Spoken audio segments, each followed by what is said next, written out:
Baik, pada kesempatan kali ini saya dan kelompok saya akan membahas materi mengenai OSI layer dan TCP/IP. Jadi sebelum lanjut mempresentasikan hasil diskusi kami akan memperkenalkan diri terlebih dahulu. Mungkin bisa dimulai dari Putri. Baik, terima kasih atas waktu yang telah diberikan kepada moderator. Izinkan saya memperkenalkan diri. Nama saya Niko Mangputri Puspitasari dengan NIM 2215091083 dan dilanjutkan dengan rekan saya. Baik, terima kasih atas kesempatan yang telah diberikan. Perkenalkan, nama saya Niluh Putu Anggi Adnyani dengan NIM 2215091043. Kemudian dilanjutkan oleh rekan saya. Baik, terima kasih atas kesempatannya. Perkenalkan, nama saya Kadek Widi Suwandana dengan NIM 225910. Maaf sebelumnya dengan NIM 221591056. Dan selanjutnya adalah perkenalan dari rekan saya untuk waktu dan tempat dipersilakan. Baik, selanjutnya yaitu saya sendiri dengan nama Komang Sri Rezeki dengan NIM 2215091071. Mungkin bisa di next slide-nya. Nah, pada kesempatan kali ini, kelompok kami akan membahas materi yang pertama yaitu definisi OSI layer dan TCP/IP, yang kedua yaitu perbedaan antara OSI layer dan TCP/IP, yang ketiga yaitu monitoring Wireshark menggunakan monitoring HTTP menggunakan Wireshark, yang keempat yaitu monitoring HTTPS menggunakan Wireshark. Mungkin bisa di next slide-nya.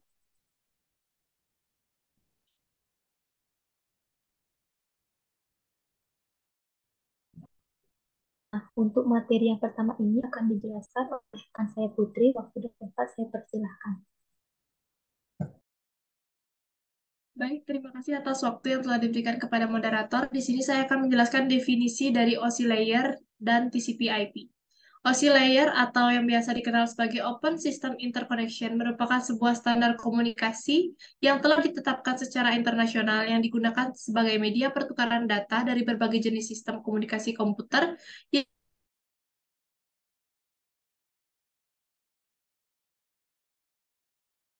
yang diciptakan oleh ISO pada tahun Control Protocol adalah standar komunikasi data dalam jaringan internet yang digunakan menukar data dari suatu komputer ke komputer lainnya, yang diciptakan oleh Departemen Pertahanan Amerika Serikat pada tahun 1970-an. Pada hal ini, disertakan IP sebagai sistem pengalamatan yang terhubung pada TCP layer. Terima kasih, akan dilanjutkan oleh rekan saya.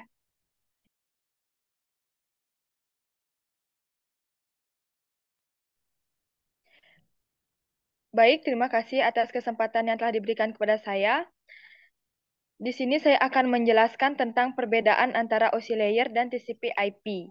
Perbedaan yang paling utama yaitu pada jumlah layernya, yang di mana model OSI layer ini memiliki 7 layer, yang digunakan untuk memudahkan pengguna dalam memahami sebuah proses aliran data pada suatu jaringan. Sedangkan model TCP/IP ini hanya terdiri dari 4 layer. Next slide.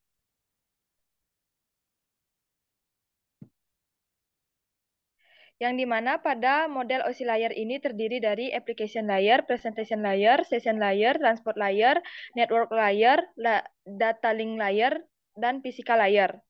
Next slide.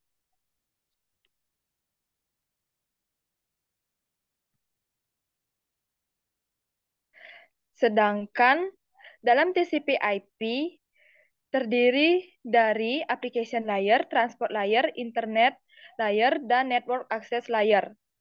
Kemudian fungsi dari setiap layer ini yaitu application layer pada model OSI dengan application layer pada model TCP/IP berfungsi untuk interface atau antarmuka antara aplikasi dengan protokol. Contohnya seperti email, web browsing, dan lain sebagainya. Kemudian presentation layer pada model OSI layer berfungsi untuk mengubah format data atau sebagai translasi sesuai dengan kebutuhan aplikasi. Kemudian session layer pada model OSI layer berfungsi untuk menjaga koneksi, mengatur sesi, yaitu dengan memulai sesi, mempertahankan sesi, serta mengakhiri sesi. Kemudian ada transport layer pada model OSI. Dengan transport layer pada model TCP/IP berfungsi untuk menjaga keselamatan data, seperti mengatur arus kontrol, mendeteksi error, mengkoreksi, mengurutkan data, dan ukuran data. Kemudian network layer pada model OSI dengan internet layer pada model TCP/IP berfungsi menentukan rute yang akan dilalui oleh data, serta menentukan logical address. Kemudian pada data link layer pada OSI dengan network access layer pada model TCP/IP berfungsi untuk menentukan pengalamatan fisik dan menambahkan MAC address. Kemudian yang terakhir itu ada physical layer pada model OSI layer berfungsi untuk pengkodaan bit, modulasi, transmisi, arsitektur jaringan, serta pengkabelan. Kemudian bisa kita lihat perbedaan antara protokol data unit. Di sini kita sudah lihat OSI layer dan TCP/IP. Bisa next slide lagi.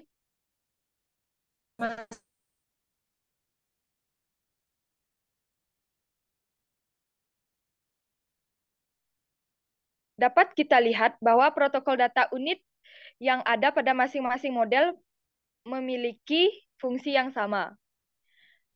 Baik, sekian yang dapat saya sampaikan. Untuk waktu saya kembalikan kepada moderator. Baik, terima kasih Anggi. Untuk materi selanjutnya akan dijelaskan oleh saya sendiri. Mungkin bisa next slide.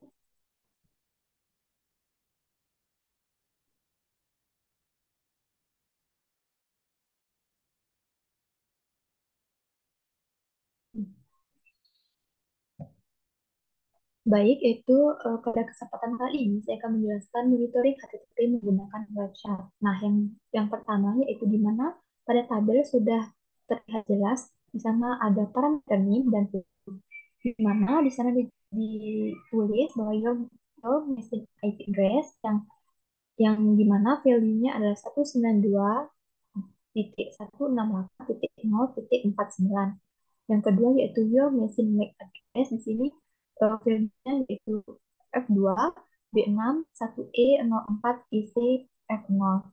Kemudian di sini kami menggunakan website dengan URL pusbindiklaten.bapnas.go.id. Kemudian IP address dari website tersebut adalah 103.228.17.18. Monitoring website menggunakan HTTP protokol dengan website. Kemudian langkah pertamanya yaitu memilih website yang akan dianalisis atau dimonitoring dengan website. Sebelumnya kami menginstal aplikasi website terlebih dahulu. Selanjutnya kami mencari IP address dari perangkat yang digunakan dan IP dari website melalui terminal. Data IP terdapat pada tabel di atas yang sudah saya jelaskan tadi. Selanjutnya, memulai monitoring dengan website. Dilakukan dengan capture data, kemudian membuka website yang dituju dengan browser. Dari proses capture yang dilakukan, terdapat 6.458 paket data, dan setelah difilter, terdapat 7 paket data yang dilabeli dengan protokol HTTP. Kemudian, selanjutnya, analisis kami lakukan menggunakan paket data yang bernomor 5345. Di dalam paket tersebut terdapat 5 segmen data yang bisa kita lihat juga di layar. Pada segmen frame 5345 memuat informasi tentang panjang data yang terdapat pada paket tersebut, yaitu sebanyak 682 byte. Dengan pengencapsulation yang bertype Ethernet, kemudian informasi waktu dan kapan data tersebut tereksekusi dan protokol dalam frame yang di-encapsulate itu IP, TCP, HTTP. Selanjutnya, pada Ethernet 2 memuat informasi tentang IP source dan IP destination yang berbentuk hexadesimal. Selanjutnya, ada segmen Internet Protocol version 4 memuat informasi IP source dan IP destination yang berbentuk desimal. Panjang dari data tersebut, kemudian time to life, berapa lama data tersebut terhubung, protokol TCP, dan yang di dalamnya ada juga checksum. Selanjutnya, pada segmen transfer control protokol memuat informasi tentang source, port atau port perangkat sebanyak 50.743 dan destination port atau port yang dituju yaitu 80 port yang dituju.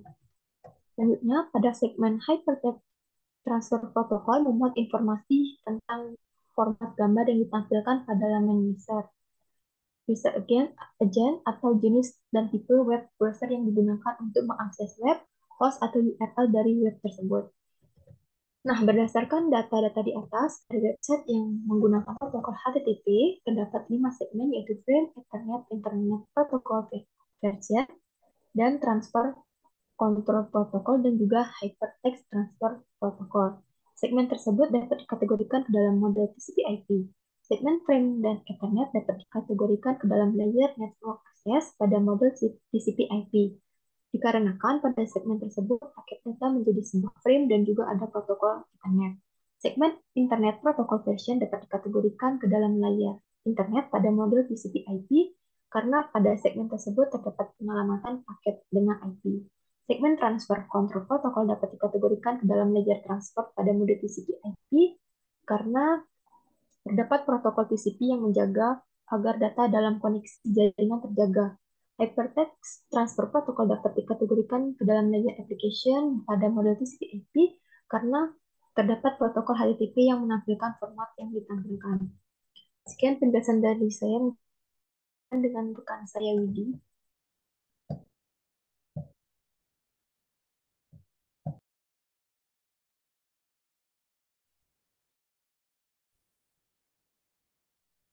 Baik, terima kasih atas penjelasannya yang tadi dan sekarang akan dilanjutkan oleh saya tentang monitoring website yang menggunakan protokol HTTPS.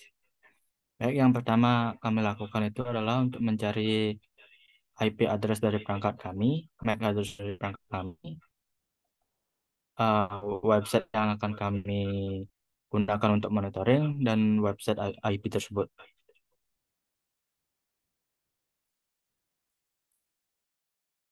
Baik, pada aplikasi Wireshark tersebut kami melakukan capturing data dan di sana ditemukan paket data sebanyak 5.100 dan kami memfilternya dengan perintah IP destination sama dengan IP yang kami tuju dan kami mendapatkan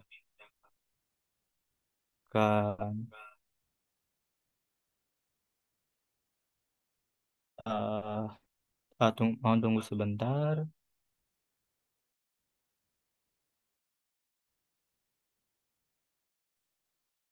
Dan setelah kami filter itu kami mendapatkan sekitar 40 paket data yang dilabeli dengan protokol HTTPS tersebut atau yang dapat disebut dengan TLS. Pada paket data tersebut kami memilih paket data yang bernomorkan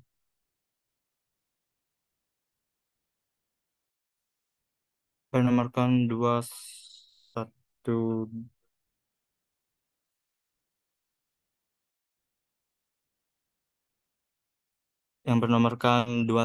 maaf sebelumnya, yang bernomorkan 212. Di dalam paket tersebut juga terdapat 5 segmen data seperti yang dijelaskan tadi pada monitoring website yang menggunakan protokol HTTP.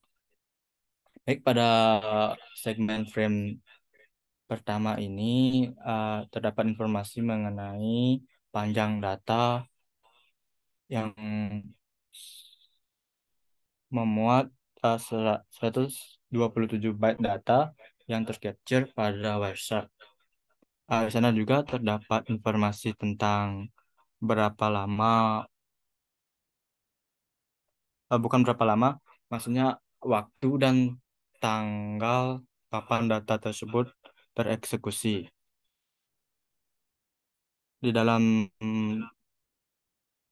frame tersebut juga terdapat beberapa protokol yang terenkapsulasi, yang diantaranya adalah IP, TCP, dan TLS. Pada segmen selanjutnya, pada Ethernet, di sana terdapat informasi mengenai tentang IP dari perangkat yang kami gunakan dan yang kami tuju, yang berbentuk dalam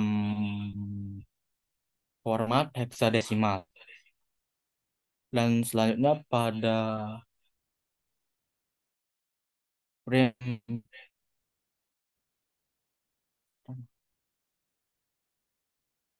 frame bukan frame, maksudnya segmen data internet protocol version bisa memuat informasi tentang IP, IP source IP-nya, IP destination yang masih berupa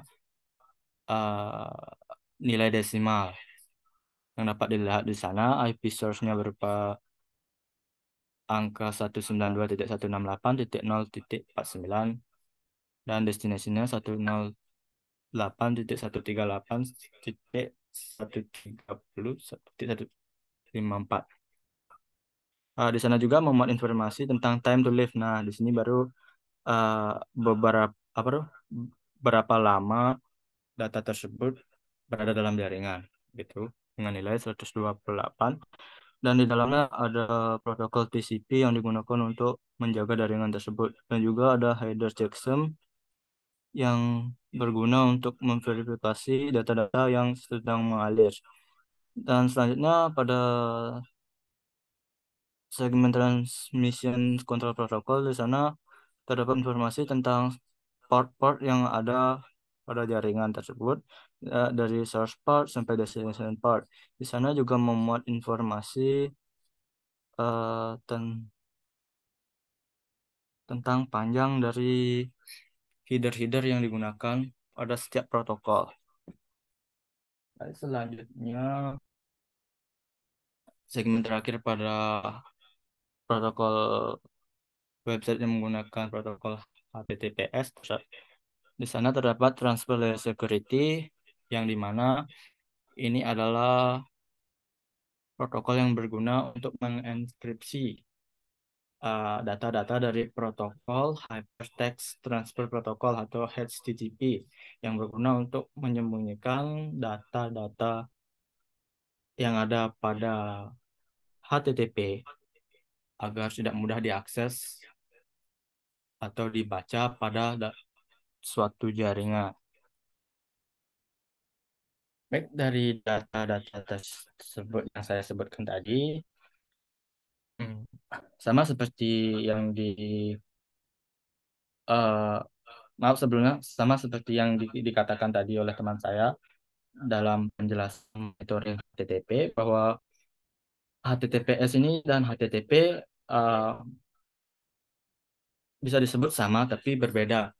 Perbedaan tersebut terdapat pada segmen kelima, yang dimana website yang menggunakan HTTP tersebut tidak ada enkripsi data, sehingga data-data pada website yang menggunakan HTTP lebih gampang untuk diketahui data-data krusial yang ada pada di sana. Sedangkan pada HTTPS ini lebih susah untuk diakses karena ada mekanisme enkripsi data. Dan satu lagi untuk pengelompokan dalam maaf sebelumnya, saya maksud segmen-segmen dari HTTPS ini sama dengan segmen HTTP yang tadi dijelaskan. Jadi segmen-segmen ini juga termasuk ke dalam model TCP/IP yang kelompoknya juga sama seperti yang dijelaskan tadi. Baik, sekian dari materi yang saya dapat sampaikan. Saya kembalikan lagi kepada moderator. Baik, terima kasih Yudi atas penjelasannya. Eh, jadi, setelah memaparkan materi tersebut, kelompok kami akan menyampaikan kesimpulan dari apa yang sudah kami bahas. Untuk kesimpulan, waktu dan tempat kami persilahkan kepada Putri. Baik, terima kasih atas kesempatannya yang telah diberikan oleh moderator. Di sini saya akan menjelaskan kesimpulan dari pemaparan materi tentang OSI layer maupun TCP/IP. Jadi, kesimpulan yang dapat dari laporan yang telah kami buat adalah perbedaan terbesar antar model OSI layer dengan TCP